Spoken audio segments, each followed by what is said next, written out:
I have shuffled and laid out the cards, so we'll begin now. I work through the 12 houses of the zodiac, and the cards in each house indicate the energies at this time. So for Gemini, for the first house, we have Libra, I balance. So your first house is all about your body, yourself, your outer appearance, how you appear to others, how you are perceived by others, and what you're projecting outward as well. So with Libra in there, this is again an air sign, and Libra is all about finding balance. So this could just be with the way you are projecting yourself to others.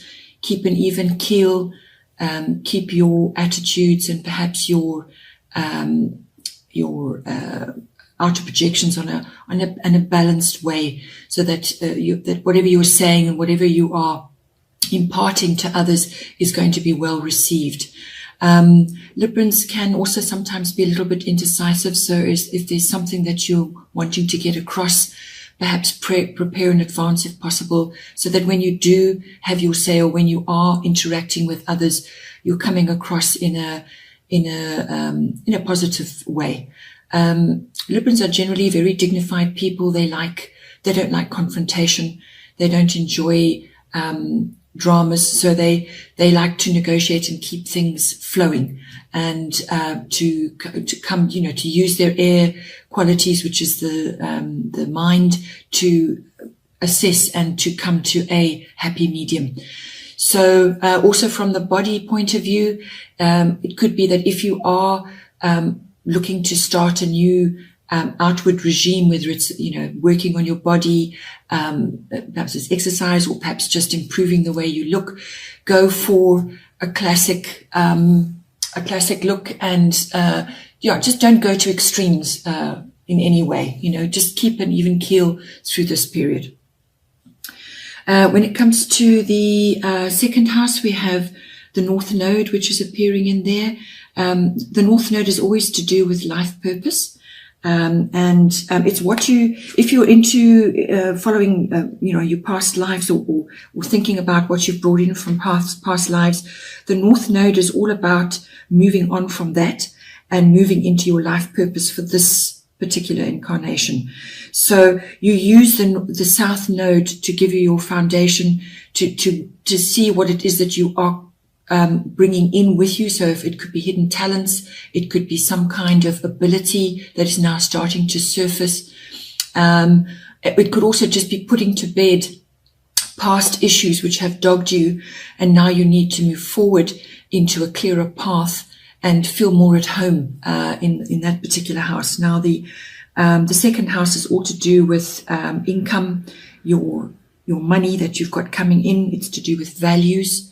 It's also to do with property, your environment, and and your stability. It's also to do with what you love, what you desire and what you would like to own. So with the North Node, life's purpose coming in there, it indicates that possibly elements are coming in for you now which are going to give you a boost to move you forward in the direction of that you need to go in. So it could be just some kind of windfall, or some kind of push in the direction that you're wanting to go, the direction that you've set for this lifetime. So you're starting to feel a lot more comfortable in your life purpose. There's going to be some sort of support in that endeavor. It could also just be coming home to yourself when it comes to your own values and what you want to move forward with in your life. So it's almost like a positive push in the direction of that you're wanting to head in this lifetime. So you may want to ponder a little bit, put to bed the past issues that you've perhaps dealt with, things that no longer serving you anymore, and you'd like to move on from them, and point yourself north, head north to your guiding light, and to what it is that you feel you would really like to achieve, or you would like to just lay the foundation for in this lifetime. In the third house, we have Mercury, which is mind. This is Mercury rules the third house, so it's in its own house. The third house is all to do with all forms of communication, whether it's verbal, written, even body communication. It's also to do with contracts. It's to do with your siblings and early education and short trips, like small trips. So with Mercury appearing in there, you're asked to turn your mind to what it is that you're currently saying, and what you are agreeing to in terms. So that could be contracts of some sort, and apply the analytical side of Mercury to that, and have a good look at what it is you're doing and what it is you're saying, because it also ties in with your eye balance, which is what you're projecting outwards and what's being perceived by others. So and they're both air signs. So you need to bring the air element into your third house to actually help you going forward, because there may be issues coming up. If you're in the media world, if being in the media world is part of your profession, then Mercury in there is a very good thing to have, because it's in its own house and it's all the qualities of Mercury, which is that quick decision-making, witty, inquisitive, curious, and sharp. It's a very quick thinking, think on your feet kind of energy. Also, Mercury rules electronics of all sorts. So if you are buying something, or you're drawing up a contract for something to do with that, just make sure that everything is clear and that you're absolutely 100% happy with what is being put down in terms. And if you need another set of eyes, then do that. But apply your analytical abilities in that regard. And just think about what you're saying, what you're putting down in paper, what you're actually imparting to others. If you're teaching, you may need to obviously bring in the higher principles of Mercury, which I've already mentioned. In your fourth house, you have Cancer, I feel. So this is, again, it's in its own, the Cancer rules the fourth house. So it's in its own house. And Cancerians always bring a watery element. They love their home. They love their family. And they're quite clannish. So you may be closing ranks there when it comes to your home, or just feeling the need to retreat on a regular basis. Withdrawal is necessary. Always remember the crab. The crab is associated with Cancer. They like to withdraw. They skitter along the sands of life, gathering and doing whatever it is they need to do, but they do periodically withdraw, and they have the shell to protect them should they feel insecure or threatened in any way. They've also got that massive claw. So they can be quite protective of their environment and of their family. So don't tangle with them if you're going to annoy them.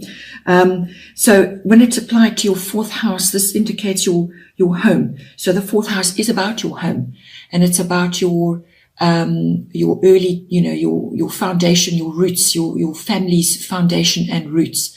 And Cancerians go through phases of the moon. They can be in full force sometimes, and then they need to withdraw.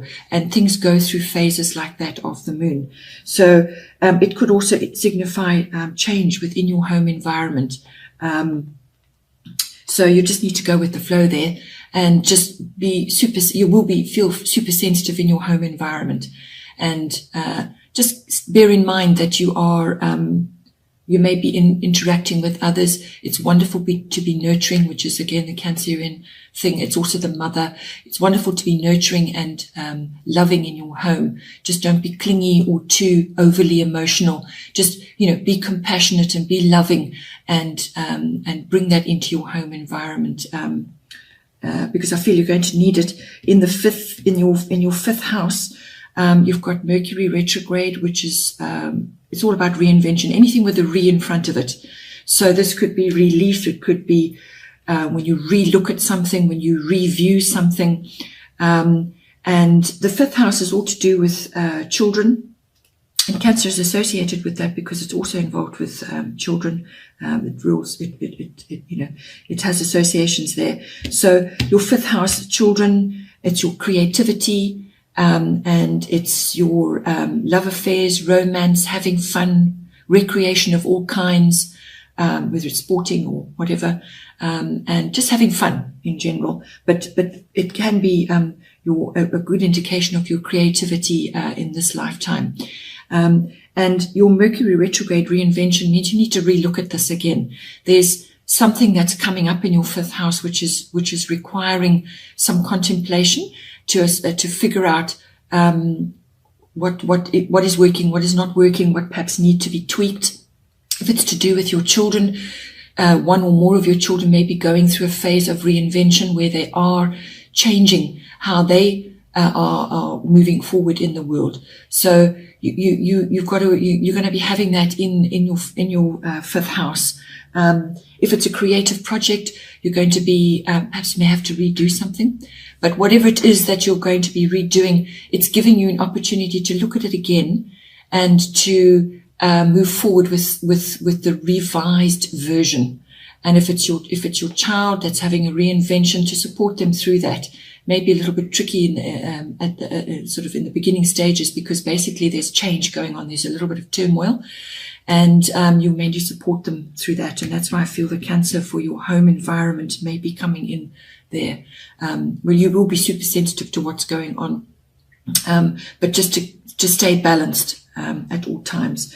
And and if it's a romance that you're undergoing, you may have somebody coming in that you've known before, or it's the second time around, or however, but it's somebody that's coming in again, or somebody that you are entering into a love affair with, or having a romantic liaison with, that you may have been with before, whether this is this lifetime or before. But basically I feel it could be just from this lifetime, somebody's coming back in, or it could just be you seeing others again, that you have known before. Then in the 6th house we have Leo, which is appearing there, and Leo is a very strong sign. It's a sign of strength and honor, and it's also the sign of warmth and enjoying being in the spotlight. Leos love being in the spotlight, and very creative sign, and very outgoing, very attractive, just a very uplifting energy to be around. So now it's appearing in your 6th house, which is all to do with your work projects, your routines, your daily routines, your work colleagues, your workplace, any projects that you're working on. It could be multiple projects that you're working on. And it can also indicate it's to do with your health, your physical health, and also to do with pets. So you may, in one of those environments, you may be encountering Leo type people. So they're going to basically bowl you over. They're very, they project warmth and sunniness. So they're going to, they enjoy being in the spotlight. So you're going to have to learn to work with those energies. It also could just be that your workplace is going through a sort of an uplifting vibe, and whatever work it is that you're doing, if you're a sole worker and if you work independently on your own, you're going to be bringing that creative side into your projects, which is great. And you may be, whatever it is you're working on, may be in the spotlight of the spotlight's either going to be on you, or it's going to be on your work projects. It's a very, as I said, a very abundant energy to have. It can also, going the other way, it can also be a little bit arrogant and egotistical. If you're looking at from a health point of view, possibly something there. Leo always rules the heart, the circulatory system, so it could be something in there that you're needing to address or to look at. It's a sunny sign, very warm sign, and you could just be feeling good about yourself as well. But if there are health issues, then to actually address it and look at it. And if you need a checkup, then go for a checkup. Then in the 7th house, which is the house of your relationships, your personal relationships, your one-on-ones, you've got Aries, I am, very fiery sign to be having in there. And this is as I said, your one-on-one, between you and your significant other, or you and your business partner. And it's a very dynamic energy, a very forceful energy, get up and go, lots of fresh ideas, movement, change, moving forward, progression. Or it could just be a really great idea. So if it's a business partnership, there's going to be a lot of energy and a lot of a lot of things happening, but forward movement, fiery, passionate projects that you maybe, or business that you may be starting. If it's to do with you and your partner, a lot of fiery, passionate energy there. And, let's go and get them. Let's get up and go. Let's go and do things. Aries are also very loyal people, actually, when it comes to relationships as well. Once they've decided what they want and who they want, they will go after it. And they will, they put their whole heart into it. So if that's the energy you're bringing into those relationships, your one-on-ones, you and your significant other, that's great. It also can bring in the impulsiveness and the, just very ambitious, almost sort of self-centered as well, in a way that you're going after that one particular goal, or you're actually, going after that one particular person. So it can also be a very impulsive, very forceful sign. So don't overdo it, but use that passionate, fiery energy and harness the loyalty of the Aries to actually make your relationship better. Then in the 8th house, which is the house of sexual relations, sex, death, and rebirth. So more than likely that's symbolic death and rebirth. You've got Jupiter and you've got abundance appearing there. Jupiter is the planet of abundance. It's a very positive thing to have in your 8th house. The 8th house is also the house of big finance, like investments, insurance, legacies, inheritances, and taxes. And it's also other people's money.